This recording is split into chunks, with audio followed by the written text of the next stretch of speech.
this is Rochelle Agatha, and this lecture is on partnerships and LLCs. We're going to talk about several different ways to account for both types of entities. Our objectives are to describe the basic characteristics of proprietorships, partnerships, and limited liability companies, describe and illustrate the accounting for forming a partnership and for dividing income and net loss, describe and illustrate the accounting for partner admission and withdrawal, describe and illustrate the accounting for liquidating a partnership, and prepare the statement of partnership equity. So up until this point, we have only been talking about sole proprietors, and now we're going to move into partnerships.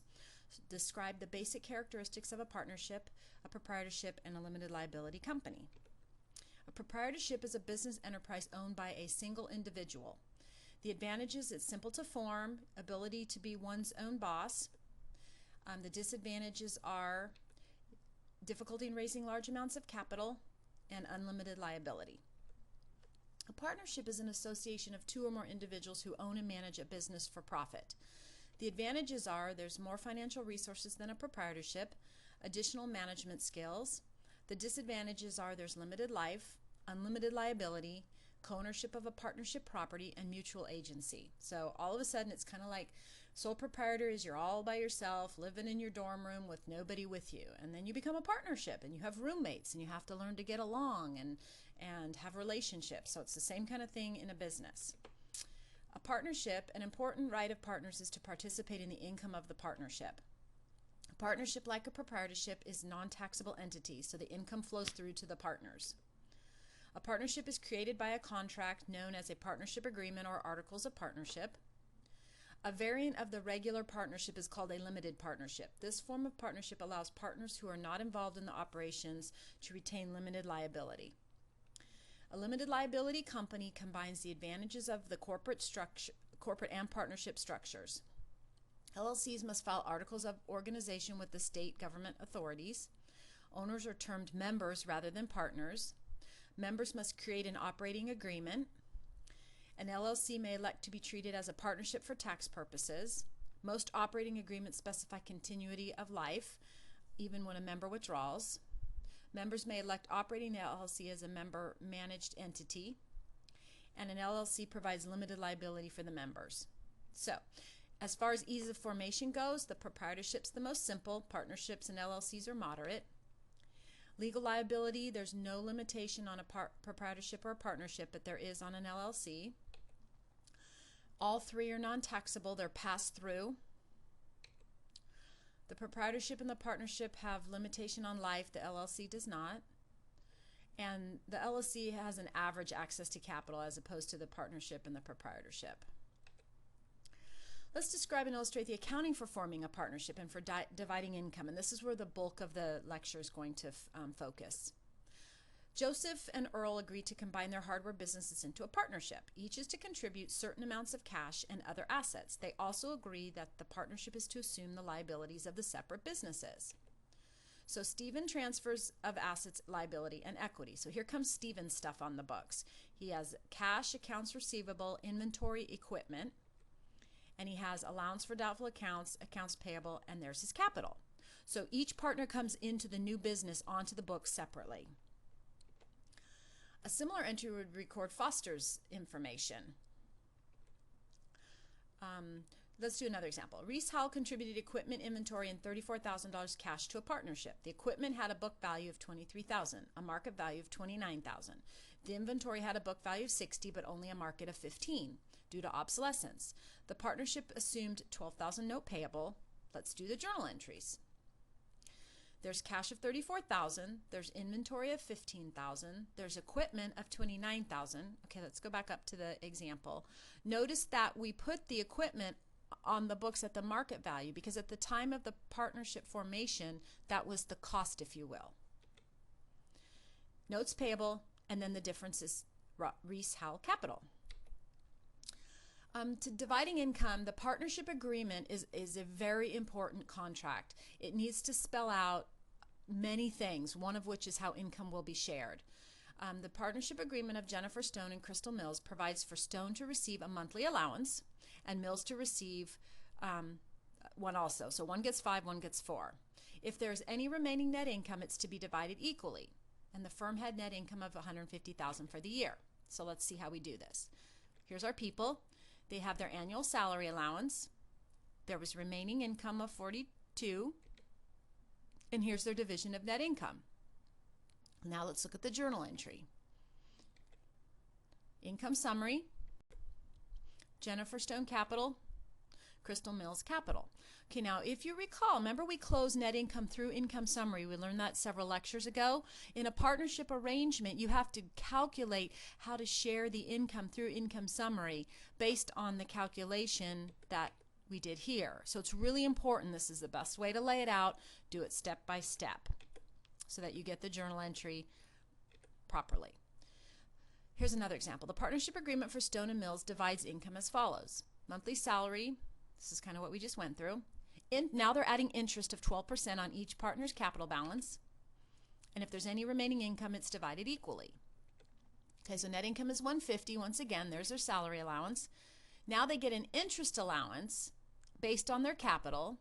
So they each got 12%, and you have to go back to the balance in their capital account at the time that you're ending the year and giving out the income.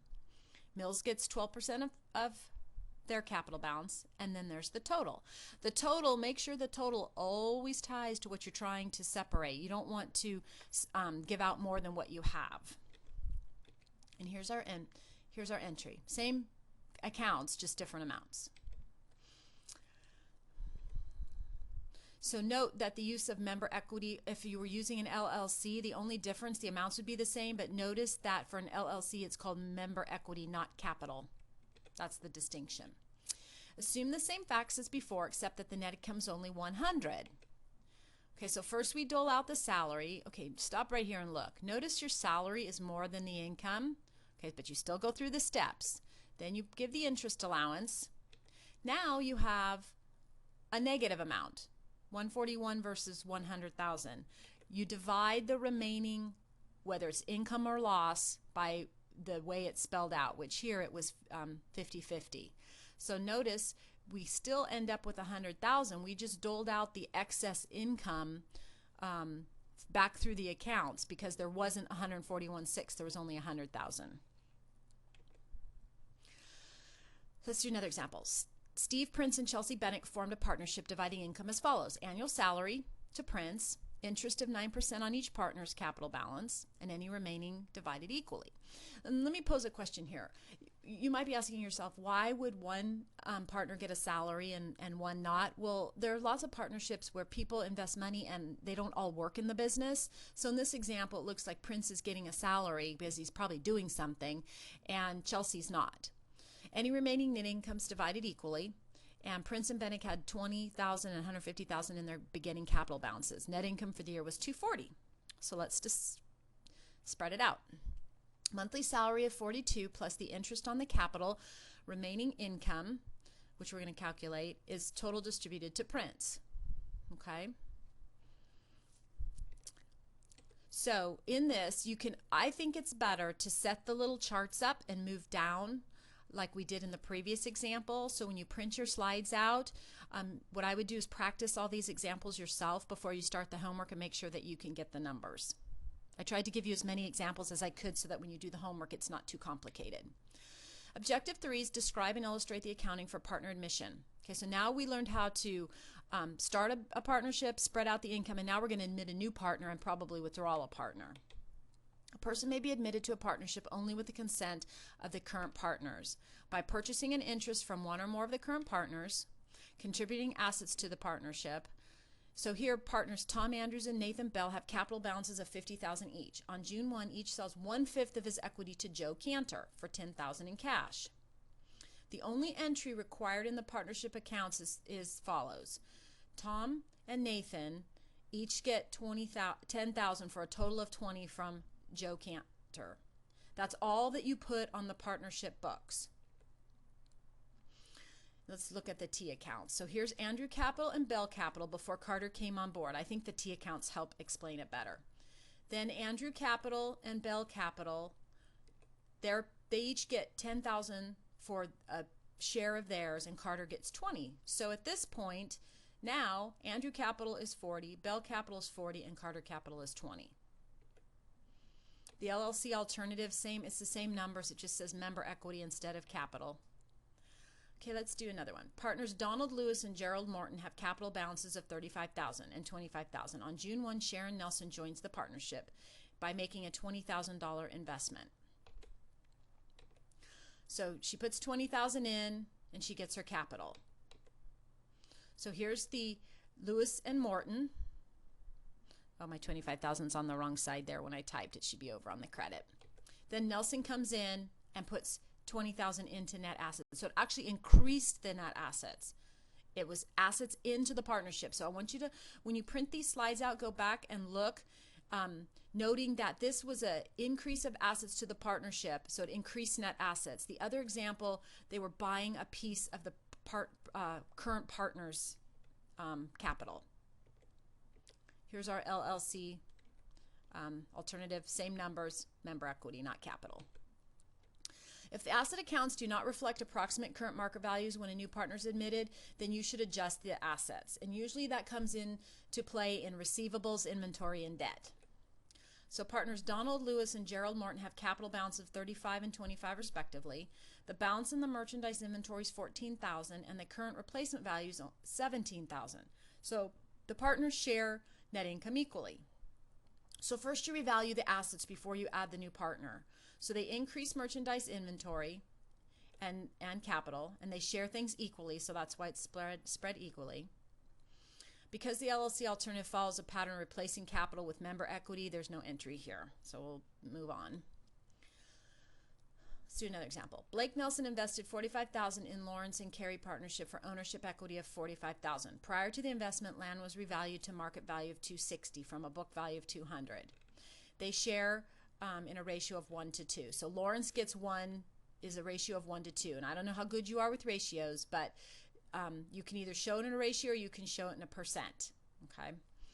Provide the journal entry for the revaluation of the land and provide the journal entry to admit Nelson. Okay, so first you got to revalue the land, and it went up by $60,000. And notice here, remember it was a 1 to 2 ratio. So here's the math if you're a fraction person.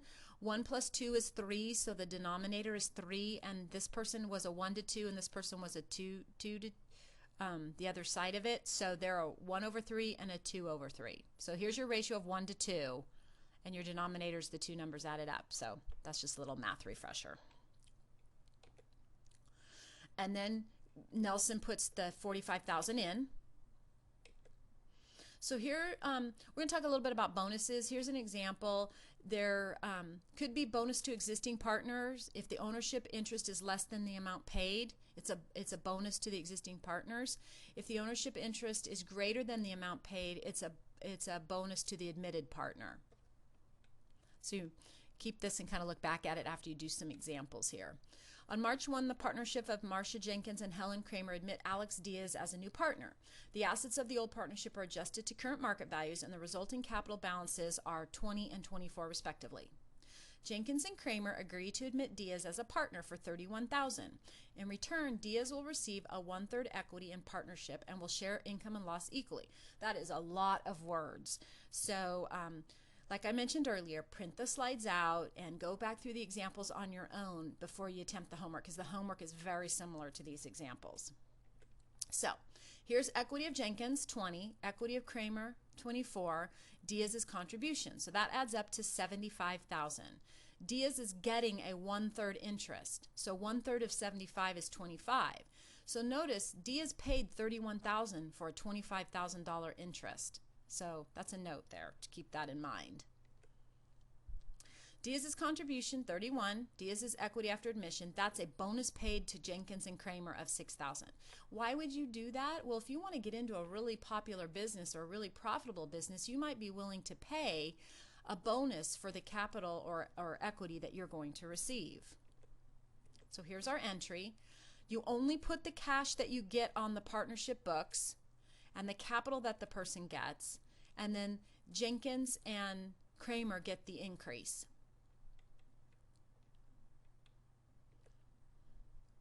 And it was shared equally. After adjusting the market values of a capital balance of Janice Cohen, $80,000, and the capital balance of Steve Dodd is $40,000, Ellen Chu receives a 1/4 interest for a contribution of $30,000. Before admitting, Chow, Cohen, and Dodd shared net income using a ratio of 2-to-1. The bonus is computed as follows. Equity of Cohen, here, let me get all the numbers up so we can look. I think it makes more sense to look at them all together. Okay, so there's equity of Cohen, equity of Dodd, and Chow's contribution. That adds up to 150. Chow's equity interest after admission is 25%, so that's 37,500. Chow's contribution was 30, so that's a bonus paid to Chow of 7,500 because she paid less than what her equity percent is going to be when she comes on board. So here's our journal entry. Cash of 30,000, Janice of 5, Steve Dodd of 5, and Ellen gets 37.5. So notice now that Janice and Cowan and Dodd take a debit against their capital, so their percent goes down and Chow's goes up. And why would Cowan and Dodd do this? They need Chow. That would be the only reason. They need money, and they needed it now, and Chow had it and said, I'll pay 30, but I want 37.5, and that's a very simple way to look at it. And there's just how it was calculated, the 1/3, 2/3 split. On June 1, the partnership of X and Y and Z have capital balances of 50, 80, and 30,000 respectively. Z decides to retire from the partnership and sells his interest to Y. You can do this. I mean, your partnership assets are on your personal financials. So here's your entry. Z capital is being sold. Y buys it, and it's transferred ownership. The amount that's paid has no reflection on the partnership's records. If Z had sold his interest directly to the partnership, both the assets and the owner's equity would have been reduced, but he sold it to the partner separately. Another example, Lowen has a capital balance of 45,000 after adjusting assets to fair value. Conrad contributes 26,000 to receive a 30% interest in a new partnership with Lowen. So here's our entry. Here's our equity of Loman, 45,000. Conrad contribution, 26,000. It adds to 71. Conrad gets 30%. That's 21,300. Conrad's contribution was 26. His equity is 21,300. Bonus paid to Loman, 4,700. Okay, I hope that was enough set of examples for you to be able to do those types of homeworks on yourself. And like I said, print everything out and run through those examples before you start the homework assigned. Now let's talk about Objective 4. Describe and illustrate the accounting for liquidating a partnership. So now we've learned how to start a partnership, add a partner, split up income, and now we're going to talk about liquidating a partnership. When a partnership goes out of business, the winding up process is called liquidation. You sell the partnership assets, and this is called realization. Distribute any gains or losses from realization to the partners based upon their income sharing ratio.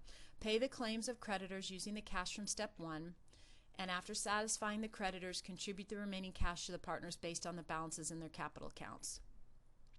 So here's just a picture of what I just said for you visual people out there. So Farley, Green, and Howell share income and losses in a ratio of 5 to 3 to 2. Okay, so the total is 10. So Farley's 5/10, Green is 3/10, Hall is 2/10, just to get your fractions there. On April 9th, after discontinuing operations, the firm had a following trial balance: cash 11,000, non-cash assets, etc. So you can see our total assets and liabilities are 75,000. Between April 10th and April 30th, 2006, they sell all non-cash assets for 72,000. Thus, there's a gain of the difference between 72 and 64. So here's what a statement of partnership liquidation looks like. You can see that gain right there. This is a nice way to lay out. I really think laying the partnership questions out in a spreadsheet like this, you can do it in Excel. It just makes things so simple compared to trying to keep it all in your head. So here's our sale of our assets. So we sold our non-cash and we had our gain. Step 2 is the division of the gain. So remember, this is how they share based on their ratio. Payment of the liabilities. Okay, these are our steps. There's our liabilities going off our books. That cash, that 9,000 should be over here. I apologize for that typo. Then we distribute cash to the partners. There's our capital. capital, capital, and cash. Once again, my cash should be sitting over here. So we balance. Farley, Green, and Hall sell all non-cash assets for $44,000. A loss of $20,000 is realized. Okay, so now this is a loss situation. So once again, step one, sale of the assets. So there's our $44,000, there's our loss, there's our non-cash assets. You can see it right there. Division of the loss. Here's our capital based on our ratios. Here's our loss. Payment of liabilities. Okay, once again, I got my 9,000 in the wrong place there, typing. And distribution of cash to partners. So here comes our cash after we've got it all done, the 46,000, and we distribute it to the capital accounts. Prior to liquidating their partnership, Todd and Gentry had capital accounts of $50,000 and $100,000 respectively. The partnership assets were sold for $220,000. The partnership had $20,000 of liabilities. Todd and Gentry share income and losses equally. So here's Gentry's equity prior to liquidation, realization of the asset sale. The book value of the assets is gain on liquidation of 50. So the difference between the realization of asset sale and the book value is the gain on liquidation. Here's Gentry's share of the gain, and here's Gentry's cash distribution. Farley and Green, let's do it with a capital deficiency. Farley, Green, and Hall sell all of the non-cash assets for $10,000. A loss of $54,000, the 64 minus the 10, is realized. The share of the loss allocated to Farley is $27,000, exceeds the $22,000 balance in her capital account. So Farley has to contribute an additional $5,000. So this is where the whole liability thing comes into play. If you remember when we first started the lecture, that there is not limited liability. You could have liability beyond your capital balance. So here's another picture of it. I like this picture. I like it laid out like this. It makes way more sense. So here's our journal entry: cash, loss on realization, non-cash assets, payment of liabilities, loss on realization. Third step, payment of liabilities. The cash would be over here. It's off on every slide. Sorry about that, folks. And the receipt of the deficiency. So there's the deficiency going into the capital. Okay. So this is a nice picture. I like it laid out like this.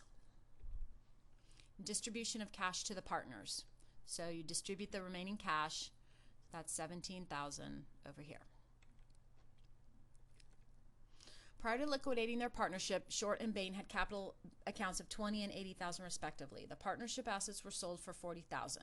The partnership had no liabilities. Determine the deficiency and the amount distributed. So here's our calculation of our deficiency. And here's the deficiency as it's realized. Okay, objective 5 is to prepare the statement of partnership equity.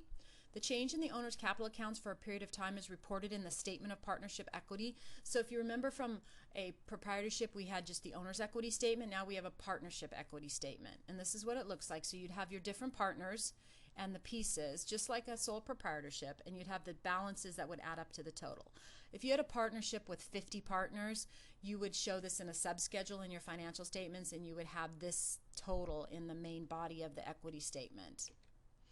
So in summary, we talked about partnerships and LLCs, forming a partnership, dividing income, admitting a partner, liquidating a partnership, and the statements. So please print these out, review them, do all the examples. Let me know if you have any questions, and good luck on your homework. Thanks.